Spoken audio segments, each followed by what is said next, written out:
Good morning, students. 10th Standard Social Science, Civics Unit 1. The lesson name is Indian Constitution. இந்திய அரசியல் அமைப்பை பற்றி இப்போ நம்ம பார்க்க போகிறோம். ஏற்கனவே பார்ட் 1 பார்த்துருக்கோம். அதனுடைய கண்டினியூட்டி பார்ட் 2. இதில் first the Constitution provided for 7 fundamental rights. At present, there are only 6 fundamental rights. இந்த அரசியல் அமைப்பில் ஃபஸ்ட்டு பார்த்தீங்கன்னா நமக்கு 7 ஃபண்டமெண்டல் ரைட்ஸ் கொடுத்துருக்காங்க. ஆனால் இப்போ நம்ம ஃபாலோ பண்ணுறது எத்தனை ஃபண்டமெண்டல் ரைட்ஸ் பார்த்தீங்கன்னா 6 ஃபண்டமெண்டல் ரைட்ஸ். நெக்ஸ்ட்டு என்னென்ன ஃபண்டமெண்டல் ரைட்ஸ் இருக்குன்றதை பார்ப்போம். ஃபஸ்ட்டு ரைட் டு ஈக்வாலிட்டி, சமத்துவ உரிமை. ரைட் டு ஃப்ரீடம், சுதந்திர உரிமை.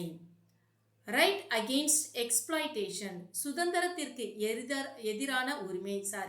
சுரண்டலுக்கு எதிரான உரிமை. ரைட் அகெயின்ஸ்ட் எக்ஸ்ப்ளாய்டேஷன்னா சுரண்டலுக்கு எதிரான உரிமை. ரைட் ரிலிஜியஸ், எந்த மதத்தை வேணாலும் ஃபாலோ பண்ணுறதுக்கான உரிமை, சமய உரிமை.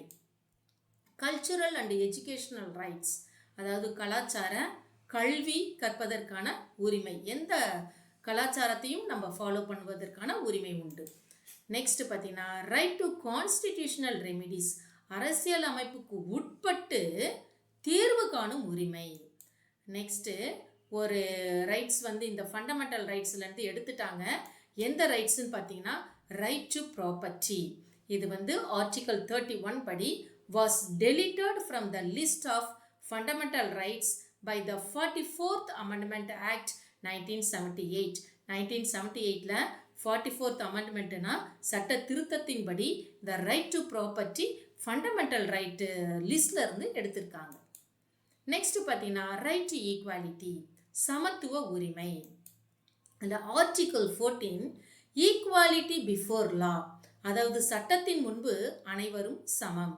Article 15 prohibition of discrimination on the grounds of religion, race, caste, sex or place of birth, அதாவது நம்மளுடைய மதத்தை வச்சியோ அல்லது இனத்தை வச்சு, கேஸ்ட்னா ஜாதியை வச்சு, செக்ஸ்னா பால் இனத்தை வச்சு, அல்லது பிறந்த இடத்தை வச்சு டிஸ்கிரிமினேஷனை வேறுபடுத்துவதை தவிர்த்தல். நெக்ஸ்ட் பார்த்தீங்கன்னா ஆர்டிகல் 16 என்ன சொல்லுதுன்னா equality opportunity in matters of public employment. அதாவது என்னன்னா பொதுவான ஒரு வேலைவாய்ப்பு ஆணாக இருந்தாலும் பெண்ணாக இருந்தாலும் இருவருக்கும் சமம் அப்படின்றத வெளிப்படுத்துது. Next article 17 abolition of untouchability, அதாவது தீண்டாமையை தவிர்த்தல், ஒழித்தல். ஆர்டிகல் 18 என்ன சொல்லுதுன்னா abolition of titles except military and academic, அதாவது மிலிட்ரியை தவிர கல்வியை தவிர மற்ற எந்த பட்டங்களும் நம்ம தவிர்க்கணும், வச்சிருக்கக்கூடாது அப்படின்றத வெளிப்படுத்துது. நெக்ஸ்ட் பார்த்தீங்கன்னா ரைட் டு ஃப்ரீடம், அதாவது சுதந்திர உரிமை. ஆர்டிகல் 19 ஃப்ரீடம் ஆஃப் ஸ்பீச், நம்ம பேசுவதற்கு உரிமை இருக்குது. அண்ட் எக்ஸ்பிரஷன், நம்மளுடைய கருத்துக்களை தெரிவிப்பதற்கு உரிமை இருக்குது. அசம்பிளி கூட்டம் கூடுவதற்கு உரிமை இருக்குது. அசோசியேஷன் அமைப்புகள் வைப்பதற்கு உரிமை இருக்குது. ரெசிடென்சி அண்டு ப்ரொஃபஷன், அதாவது நம்மளுடைய இருப்பிடத்தை இந்தியாவில் எங்கே வேணாலும் மாற்றி அமைத்து கொள்வதற்கு உரிமை இருக்குது. ப்ரொஃபஷன், நம்ம எந்த தொழிலை வேணாலும் சூஸ் பண்ணுறதுக்கான உரிமை இருக்குது. நெக்ஸ்ட் பார்த்தீங்கன்னா ரைட் அகெயின்ஸ்ட் எக்ஸ்ப்ளாய்டேஷன், சுரண்டலுக்கு எதிரான உரிமை. அதாவது சுரண்டலுக்கு எதிரான உரிமைனா ரொம்ப நேரம் யாரையும் வேலை வாங்கக்கூடாது. 8 ஹவர்ஸ்னால் 8 ஹவர்ஸ் தான். அது 12 ஹவர்ஸ் வாங்குறது, 20 ஹவர்ஸ் வாங்குறது, இதெல்லாம் ரைட் அகெயின்ஸ்ட் எக்ஸ்ப்ளாய்டேஷனில் வரும். ஃபர்ஸ்ட் பார்த்தீங்கன்னா இதில் article 23 prohibition of traffic in human beings and forced labour, அதாவது டிராஃபிக் இன் ஹியூமன் பீயிங்ஸ்னால் கொத்தடிமையில் தவிர்க்கணும். நிறைய சிங்கிள் சூளையில் பார்த்தீங்கன்னா நிறைய கொத்தடிமைகளை வச்சுருப்பாங்க. இங்கே பாரு, இந்த சின்ன பிள்ளைகள்லாம் எப்படி வேலை வாங்குறாங்க. இதெல்லாம் ப்ரொஹிபிஷன் ஆஃப் டிராஃபிக், இந்த கொத்தடிமையை தவிர்க்கணும். Next human beings and forced லேபர்ஸை ஃபோர்ஸ் பண்ணி வேலை வாங்கக்கூடாது. Article 24 prohibition of employment of children in factories etcetera. Article 24 என்ன சொல்லுதுன்னா குழந்தைகளை ஃபேக்ட்ரியிலையோ வேறு எங்கேயுமே வேலை செய்ய அனுமதிக்க கூடாது, அவர்களை தவிர்க்கணும் அப்படின்றது தான் அதனுடைய ரைட் அகெயின்ஸ்ட் எக்ஸ்ப்ளாய்டேஷனுடைய மீனிங். நெக்ஸ்ட் பார்த்தீங்கன்னா ரைட் டு ரிலிஜியன்ஸ், அதாவது நம்ம எந்த சமயத்தை வேணாலும் ஃபாலோ பண்ணலாம். ஆர்டிகல் 25 என்ன சொல்லுதுன்னா, freedom of conscience and free profession practice and propagation of religion, அதாவது நம்ம எந்த மதத்தை வேணாலும் ஃபாலோ பண்ணலாம். ஃப்ரீ ப்ரொஃபஷன், அதை வந்து என்ன பண்ணலாம், வழிபடலாம். Practice and propagation of religion, அந்த மதத்தை நம்ம என்ன பண்ணலாம், பரப்பலாம், வழிபடலாம். எந்த மதத்துக்கு வேணாலும் மாறிக்கிடலாம். நமக்கு ரைட் டு ரிலிஜியன்ஸ், எந்த மதத்தை வேணாலும் நம்ம ஃபாலோ பண்ணி ஒரு மதத்துலேருந்து இன்னொரு மதத்துக்கும் மாறிக்கிடலாம். மதமே இல்லாமலும் இருந்துக்கிடலாம். ரைட் டு ரிலிஜியன்ஸ்னால் நமக்கு ஒரு உரிமை கொடுத்துருக்காங்க, சமய உரிமை. நெக்ஸ்ட் பார்த்தீங்கன்னா cultural and educational rights.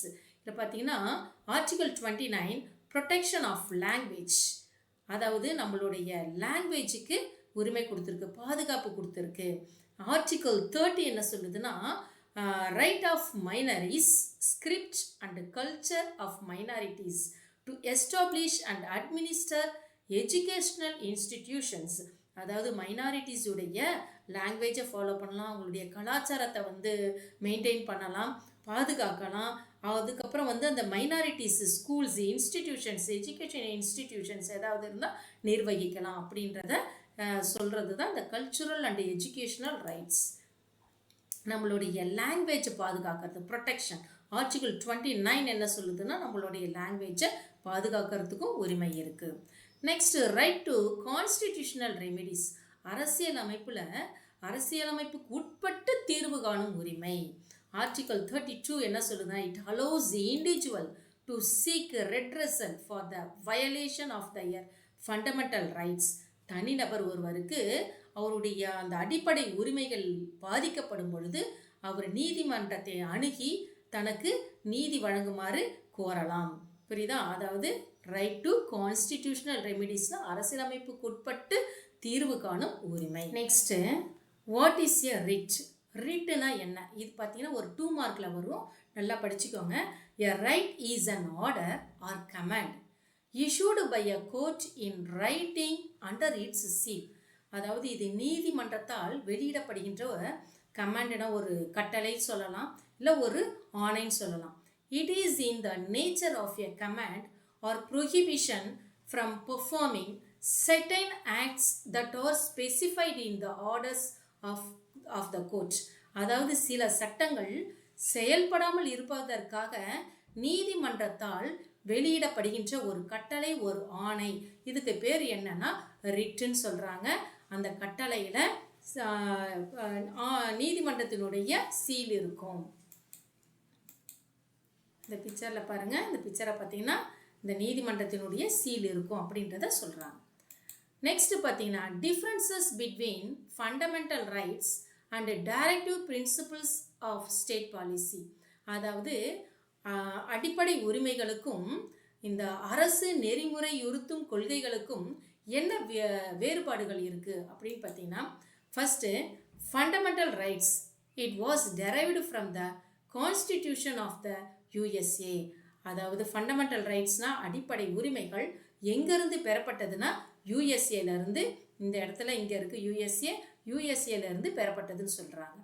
Next பார்த்தீங்கன்னா directive principles of state policy, அரசு நெறிமுறையுறுத்தும் கொள்கை, இதில் it was drawn on the model of the constitution of Ireland, அதாவது இந்த டைரக்டிவ் பிரின்சிபிள்ஸ் எந்த நாட்டில் இருந்து, எந்த நாட்டு அரசியலமைப்பிலிருந்து எடுக்கப்பட்டது அப்படின்னு பார்த்தீங்கன்னா அயர்லாந்தினுடைய அரசியலமைப்பிலிருந்து எடுக்கப்பட்டது. இந்த அயர்லாந்து எங்கே இருக்குன்னா கிரேட் பிரிட்டன் இருக்குது பாருங்கள், அது பக்கத்தில் ஒரு ஐலாண்டு இருக்குது, அதுக்கு பேர் தான் அயர்லாண்ட். அப்போ இந்த அயர்லாண்டில் இருக்கிற கான்ஸ்டிடியூஷன்லேருந்து பெறப்பட்டது தான் directive principles of state policy. Next fundamental rights. Fundamental ரைட்ஸில் நெக்ஸ்ட் பாயிண்ட் பார்த்தீங்கன்னா, even the government cannot take away or bridge these rights, அதாவது ஈவன் த கவர்மெண்ட் கூட cannot take away, இதை எடுக்கவும் முடியாது, இந்த ரைட்ஸை வந்து எடுக்கவும் முடியாது. ஆர் பிரிட்ஜ் தீஸ் ரைட்ஸ், இந்த ரைட்ஸை சுருக்கவும் முடியாது. ஃபண்டமெண்டல் ரைட்ஸில் வரதை எடுக்கவோ சுருக்கவோ கவர்மெண்ட்டால் கூட முடியாதுன்றாங்க.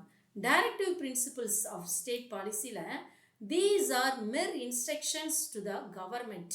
இது வெறும் அரசுக்கு அறிவுறுத்தல் தான் அப்படின்ற ஒரு பாயிண்ட்டை வைக்கிறாங்க.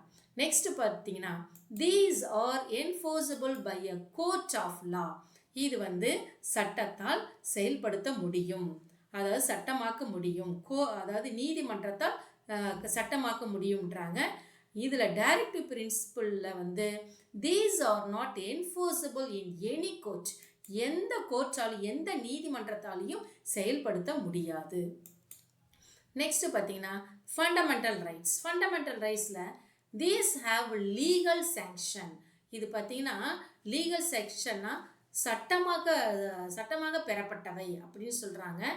டைரக்டிவ் பிரின்சிபல்ஸ் ஆஃப் ஸ்டேட் பாலிசியில் these have moral and political sanction, அதாவது அரசியல்கிட்ட இருந்து அனுமதி பெற்றவை. இதில் சட்டமாக அனுமதி பெற்றவை, இது அரசியல் அமைப்பில் இருந்து அனுமதி பெற்றவைன்றாங்க. Next these rights strengthen political democracy in the country. அதாவது இந்த உரிமை ஒரு நாட்டுக்கு பொலிட்டிக்கல் டெமோக்ரஸினா அரசியல் ஜனநாயகத்திற்கு வலுவை கொடுக்கிறது, பயங்கரமான ஒரு வலு கொடுக்கிறதுன்றாங்க. இதில் பார்த்தீங்கன்னா டைரக்டிவ் பிரின்சிபல்ஸில் the implementation of these principles ensures social and economic democracy. அதாவது சோஷியல்னா சமுதாய பொருளாதார ஜனநாயகத்துக்கு இந்த கொள்கை செயல்படுத்தும் போது உறுதி செய்கிறது அப்படின்றத முன்வை. Thank you students. நெக்ஸ்ட் வீடியோவில் நெக்ஸ்ட் லெசனை பார்க்கலாம்.